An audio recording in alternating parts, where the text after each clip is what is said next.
Welcome to ChrisCast, episode 31.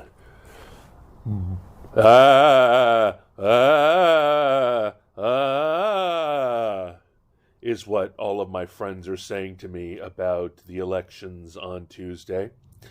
I'm going to talk about the crazy things that all my friends are saying and try to frame them up, try to understand them, try to think about them. And you'll get my response to them. This is ChrisCast. My name's Chris Abraham. And we'll talk more about this after the commercial break.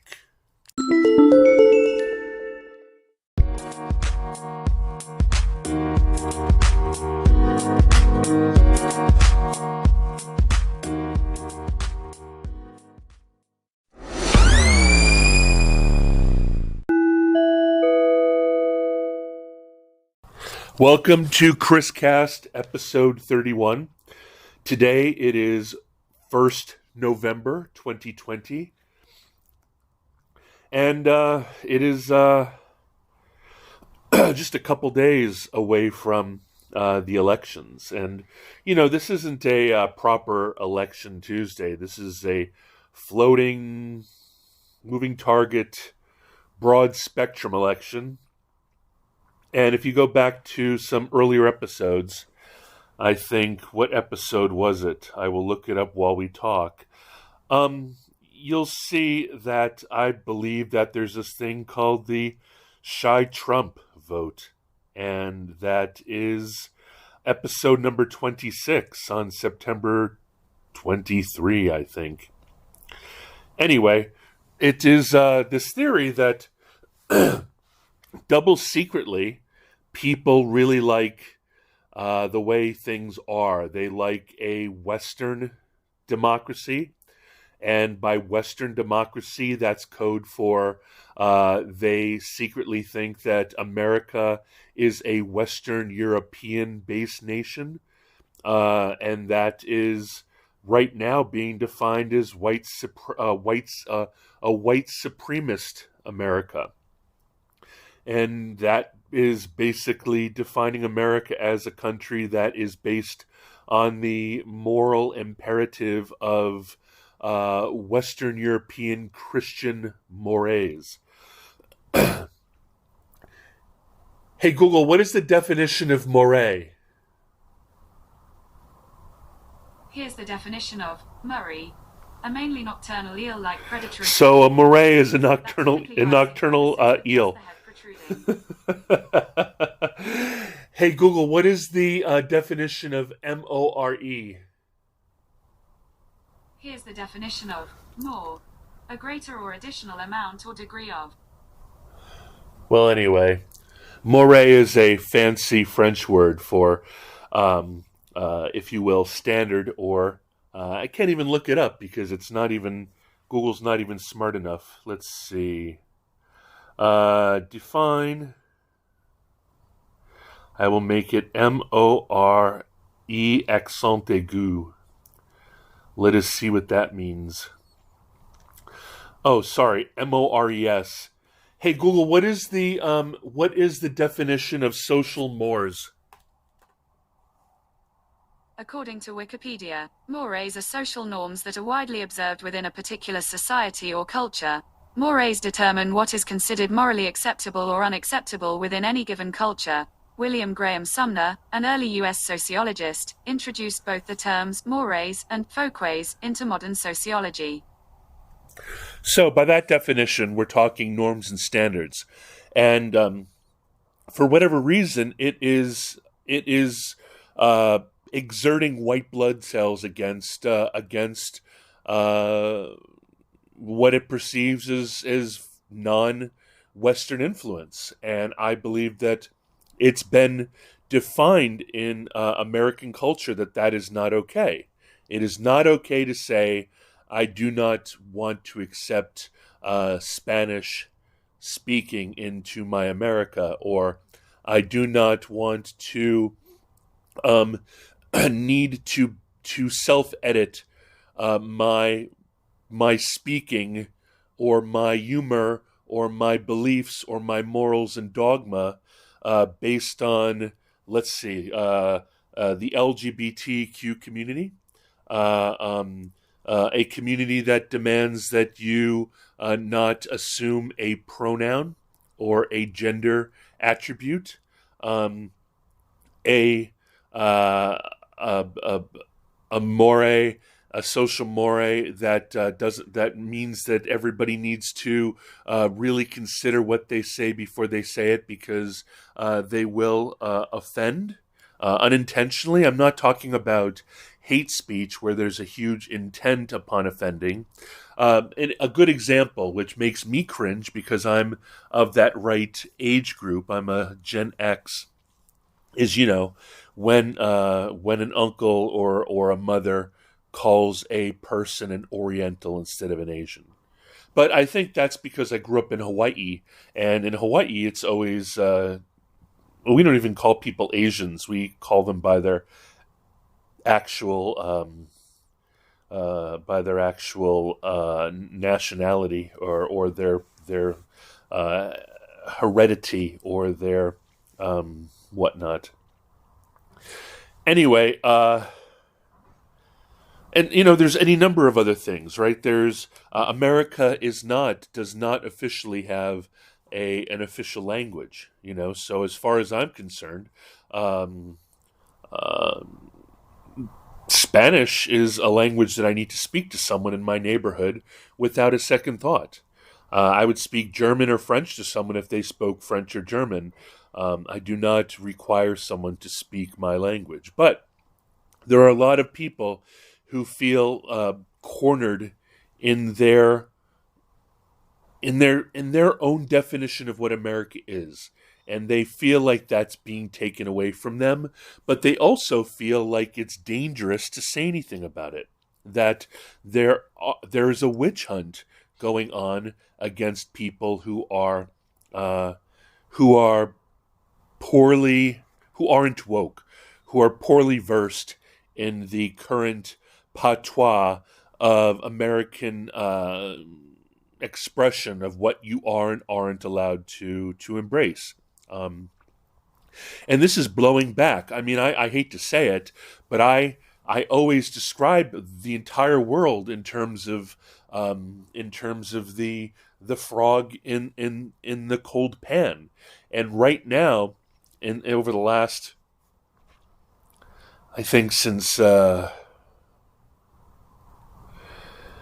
2008, since 2008, since Obama was elected, I believe that uh, was amazing for America. But I think that turned up the heat in the pan of the right, uh, and it too quickly, and it forced them to become extreme, and probably not even for blackness, just in terms of a perceived liberal agenda, and then 16 turned up the water too high for the left, who thought that things were progressing in a very they were my goodness, the 8 years that Obama was in office, so many progressive and liberal um, things that in Hawaii are taken for granted were imposed upon a country that I don't know if it happened slowly enough. I don't know if it was force fed or if it was offered and then taken of its own, you know, of it was, and is that even possible? You might have to force acceptance and then hope that over time it's naturalized or made normalized. But I know that I know that when you look at the percentage of people who are transgender and the people who are who are uh, of a gender outside of a man and a woman, these are numbers that are so low that they're less than 1%, 1% or less of the American public, and I would say that's even less than that. Let's see. Hey Google, what percentage of the American public is trans? In Russian, that's Процент американской общественности. No, I don't want it in Russian. Hey Google, what percentage of the Americans are transsexual? According to Wikipedia, a different survey in 2016 from the Williams Institute estimated that 0.6% of US adults identify as transgender.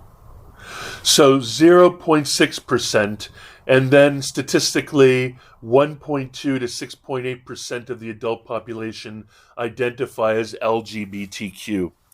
So making extreme,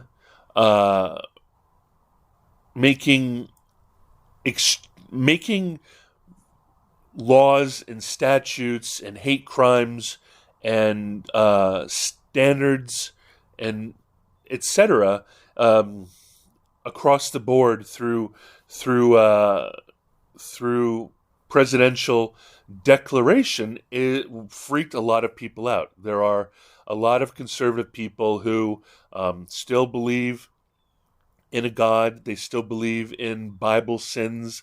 They still believe in traditional gender values and traditional gender roles and all these other things that, I haven't believed in. I never believed in. I mean, I grew up in Hawaii, and in Hawaii we have a concept of the third gender, and the third gender is referred to as mahu, but is basically someone who has the attributes of a man and a woman in one person, and is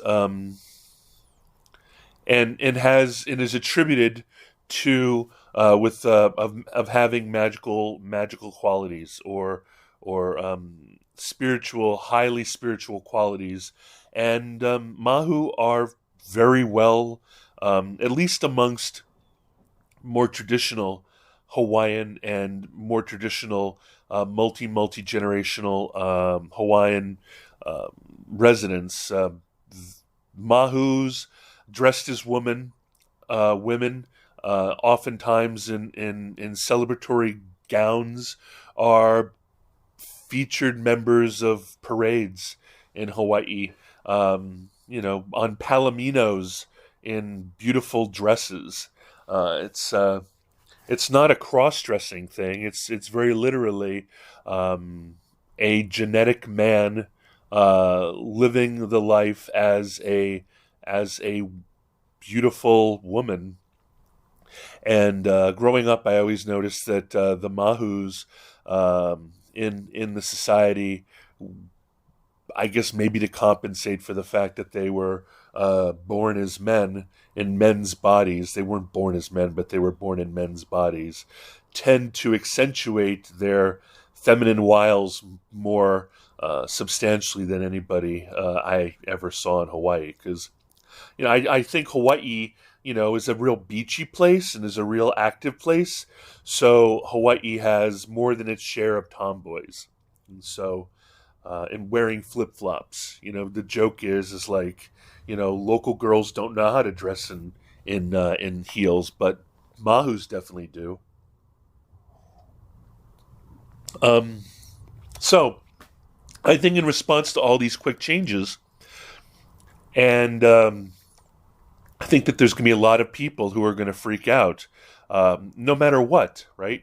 No matter what. And I think, like I was saying in the shy Trump vote, and the fact that there probably are a lot of people who would never publicly admit to anybody in their life that they are, and they might not even be Republican. They might be historically Democrat, but they don't like the idea of looting. They don't like the idea of insecurity. They've thought about guns. They've thought about the behaviors of people in the streets, let's call them Antifa or whatever, who are tearing things down and burning things up. And then they're thinking about their future. They're thinking, well, I like living in a Western democracy that's based on capitalism and based on, no matter how unfair it is, the fruits of my labor and the access to Walmart and the access to pumpkin spice lattes and an opportunity to go to college and just in terms of just plain familiarity. And when it comes to extremely selfish decisions, such as preserving one's life as one knows it and trying to avoid any type of big societal flare-up, such as a civil war or such as a revolution or as such as a... Oh, I was really excited that I didn't include this in yesterday's podcast, but I wanted to call the beginning of the Cold Civil War that happened with the Women's March after Trump was elected as, get this one, a coup d'etat, instead of a coup d'etat, where ma is mother, as in a woman. And if you have to explain it, Chris, it's not funny. So there's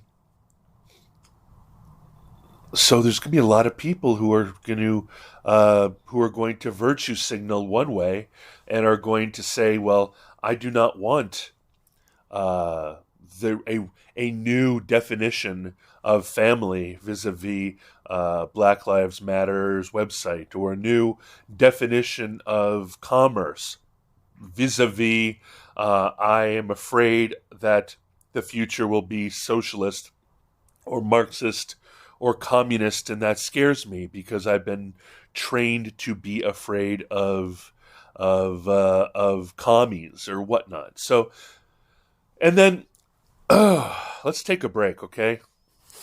I'll be right back.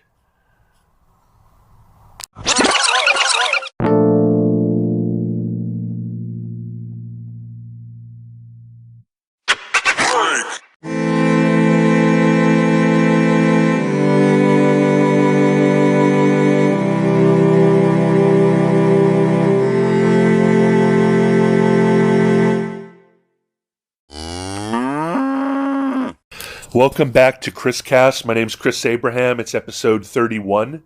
It is 1 November. We're a couple days away from the elections. And, hey, Google, how many people have voted already in the election? I found some news about that. Here's the latest from CNN. Pre-election day votes surpasses two-thirds of all 2016 ballots cast. CNN, with just 3 days until Election Day, pre-election voting has now surpassed two-thirds of all ballots cast during the 2016 presidential election.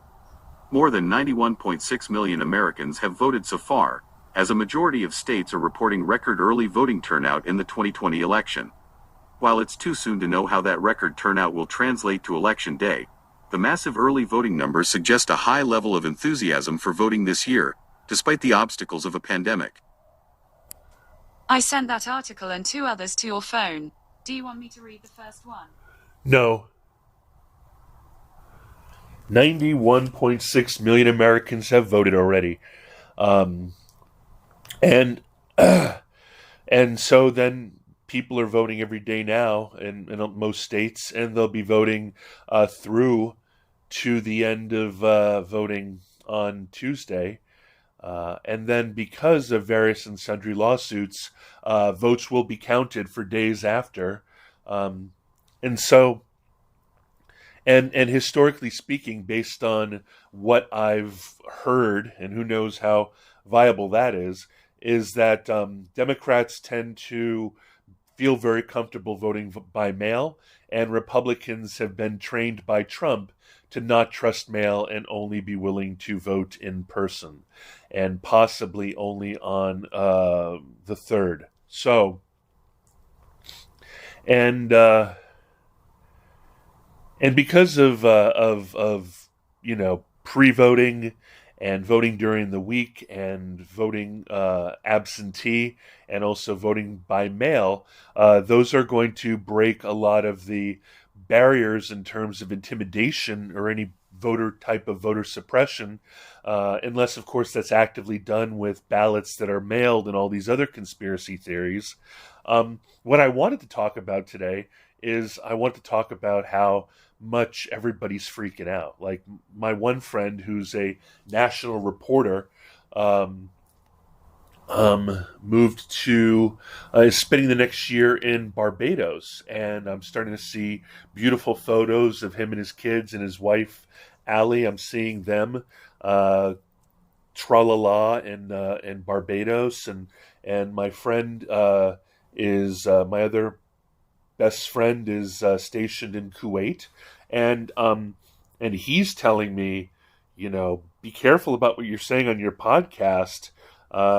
He told me, you just went ahead and announced yourself as thinking that that Antifa is a bunch of dirtbags, and so watch yourself and carry a gun and stay away from roadblocks, and sent me a video to a bunch of politicos and intelligence contractors who are planning an actual, not a coup d'etat, but an actual coup d'etat from the day of the election, more readily the 4th, 5th, and 6th, where they want to lock down D.C., and they're talking about taking over the White House. So it's crazy balls, man.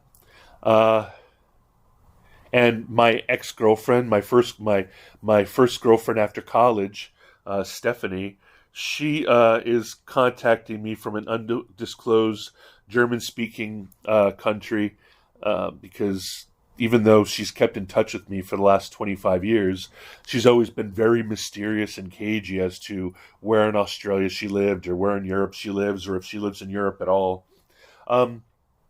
She's freaking out. She's living in a not only is she living in a country that's completely locked down, her family mostly lives in Pawcatuck, Connecticut, and like, she's afraid for them. Like, her mom's older, and she's lived elsewhere in the United States for 25 years, and when she comes back here, she doesn't even recognize it. It looks really scruffy to her, because she's lived in first world countries for the last 25 years, and we're proudly second world. And that's another thing that it goes back to the shy Trump syndrome, is that Americans are really proud of living in a scruffy, unsophisticated, Wild West kind of backwards, scruffy, dirty. They don't want the kind of government oversight and the kind of nanny state, as they say, or paternalism or maternalism that is required to have a city that runs like a Swiss clock, or a Swiss watch, or a Swiss train, or a German anything. And so as a result, there's a lack of desire or commitment to want to come in from the cold. There's a desire to keep a permanent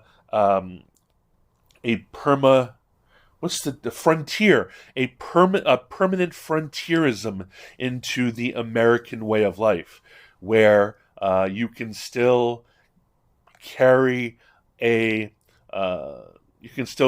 Colt single action on your hip or two. You can ride a motorcycle with a shotgun openly holstered in a motorcycle side bag. You can, I don't know. And it's not even Christianity. I mean, I know that, was it Hillary Clinton or Obama that said that the right clutches to their to their Bibles and their guns. Well, this is a point of pride. I feel like it's the same kind of pride that my other friend, two of my friends who are part of a spiritualism slash theosophy cult, out in based. They live in California, but they're their leader, who is a student of Sai Baba, like they're complete spiritualists, and they completely believe in a world where there are ascended masters, and intent and love energy and all these other things are extremely profound. And while they're also strangely in line with masks and in line with being complete rule followers in terms of the pandemic, which is contradictory to their belief that the world is a manifestation of God love. That said, when you go ahead and you insult people who believe in Santa Claus, and I'll come out, I'm an Episcopalian. I grew up Catholic. I believe in God and Christ and Mary. I'm not a humanist at all.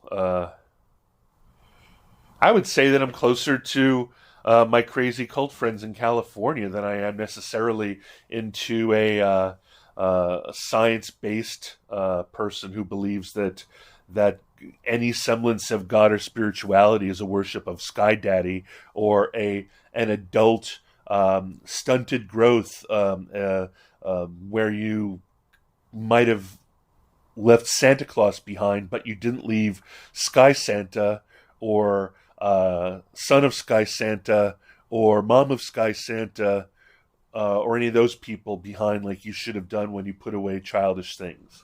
So these are people who are very proud of their beliefs. They're not ashamed of their beliefs, but they might be secret proud. There's a lot of people who are, I'd say 20% of America is very comfortably on television and on radio and in movies and on television. They're very comfortable mocking a traditional belief system, very comfortable mocking people who believe that they'll be saved, or people that believe that they walk with Christ, or people who believe, and a lot of the brown people who are expected to vote for Biden are also very traditional people who believe in gender roles, and who might be completely traditional, and who might believe in, even if there's a modern Catholic reinterpretation of Catholicism that is almost Santeriic, insofar that God and Jesus and Mary and the Holy Spirit and so forth might be a derivation of local belief systems, like it is in Hawaii or in Haiti or in West Africa. There's still a belief system in a higher power. While there are a lot of humanist Jews who are just culturally Jewish, there still are a lot of spiritual Jews who are traditional and I guess they're called Orthodox, and there are Eastern Orthodox, and there are people who are Hindu in America. There are people who are Roman Catholic, evangelical, Episcopalian. What's the other term for Episcopalian? Who are African Anglican, the Anglican tradition, which are very conservative compared to very liberal Episcopalianism in this country. In fact, as an Episcopalian, we allow women and people of color, and we allow gladly all of them, and we allow trans people, depending on your parish, and we allow any member of the LGBTQ, and I'm not talking just as parishioners, I'm talking about priests. But then, the Anglicans from Africa constantly want to come over here and convert us back to a godly path. And then you've got Islam, and you've got a lot of Latinos who are very who are extremely anti-abortion, and Islam isn't pro-abortion, and I don't know about Hinduism. And so you've got all this going on, and then you've got my friends. I'll tell you about my friends after the break.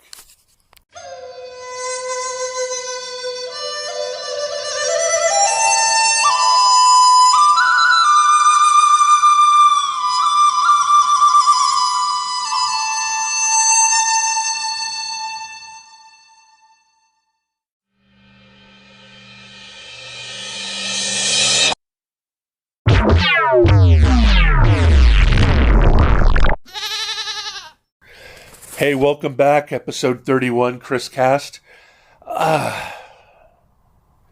Yeah, I mean, people are acting really weird, right? I mean, what happens on Tuesday? I'm lucky. I live in a non-metro accessible neighborhood. Hey, Google, how many miles is it to Washington, D.C.? You are 5.4 miles away from Washington. So I'm 5.4 miles away from Washington, and to walk there, it'll take an hour and 52 minutes. Hey, Google, how many miles is it to the 14th Street Bridge? If you walk, 14th Street Bridge is 4.9 miles away. All right, so under 5 miles away, but 5 miles for and so you have to take the bus or you have to drive. If you walk, it's 2 hours away. And even then, it's up the hill. It's in Arlington Heights, right? It's up the hill from the Pentagon. You have Crystal City and Pentagon City there, and it's way up the hill, up in Arlington Heights. And then, there's nothing here. And we are all immigrant community. I like to joke that my building is 80% Mongolian, but it's also, 20% Salvadorian. Everybody that I hang out with around my neighborhood is Bangladeshi, Indian, Moroccan, Ethiopian, Nigerian, Kenyan, Salvadorian, Honduran, Mexican, and Mongolian. There's a few people here who are one guy down the hallway is a white dude with his wife, and she's a mommy blogger. They've got a little kid. There's a blonde woman cop who lives on my floor. I also live on the 8th floor. In a market rate building at the end of a cul-de-sac. So I really am not afraid that the revolution's going to hit here, but the secondary effect will happen. I remember when the pandemic started, the run on toilet paper and the run on this and the run on that. I'm not afraid, but I'm not even afraid of death. So I died already, whatever. And like I said, I believe in all that spooky stuff. So I believe that I don't believe in becoming worm food or any of that kind of stuff. So I'm pretty right by death. And I don't even feel any shame or humiliation, or I feel a beautiful concept of what sin is, which is missing the mark. It's not some childhood concept of a permanent mark going on your permanent record. Sin isn't points on your license either. So, que sera, sera. Que sera, sera, whatever will be, will be. The future's not ours to see. Que sera, sera, what will be, will be. So, on that note, what do you think's going to happen? Like I said, I think there's a pretty good chance that Trump will win, and that the world is going to completely go mental. But even if he loses, everybody's on the side of Trump will go down fighting in terms of trying to undermine the vote, or trying to take it to the Supreme Court, or just not get out of the office, or do some sort of executive shenanigans, or who knows. So everybody is keeping their powder dry, and everybody is itching for a fight, and everybody thinks that they're not the one who's going to start the fight. They are the noble defender of democracy. And so if everybody believes that they're the noble defender of democracy, then there shouldn't be any kind of explosion, unless, of course, these dirtbag Antifa punks decide to start blowing shit up and exacerbating and manifesting and catalyzing a larger trauma. All I know is that every large to medium city are prepared for riots in the next couple weeks. So that's kind of scary. And I don't know. I guess we just got to see what happens. Just watched the latest episode last night from October 31 of Senate Live. And there's an episode there where Joe Biden, played by what's his name? Jim Carrey, does a Edgar Allan Poe rewriting of The Raven, where Joe Biden tries to spin the skit, as he's going to win, and everybody who comes in rolls dice and basically says that Trump's going to win. So they're hedging their bet, but we'll see. What will be, will be. Que sera, sera. Ciao. Talk to you after the break.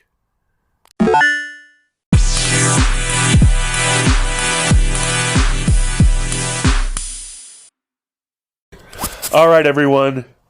Episode 31. It's a wrap. It's November 1, ChrisCast. I'm Chris Abraham. You can reach me at Chris Abraham on Twitter, at Chris Abraham on Instagram, Facebook.com/Chris Abraham. On No Agenda Social, I'm at CHRAS. I am Chris at Abraham.su. You can text me at +1 202 352 5051. Can also call me, but I won't answer if I don't recognize the caller or if we don't have a scheduled call, which you can schedule at calendly.com/ChrisAbraham/15. And blah, blah, blah. My website is chrisabraham.com. And I am proud that I have my own subreddit. And it's not mine, it's the world's, but I started it, which is reddit.com/r/slow-jogging/. Anyway, I hope you enjoyed this. Don't forget to subscribe and like or whatever. And then please go to your respective sites and give me good marks and a great review, or bad marks and a bad review. And I love you long time. And mahalo nui loa. And aloha kako. And I'll talk to you next time. Let's hope that I can get more of these going, because I really enjoy them. And I'll talk to you soon. Ciao.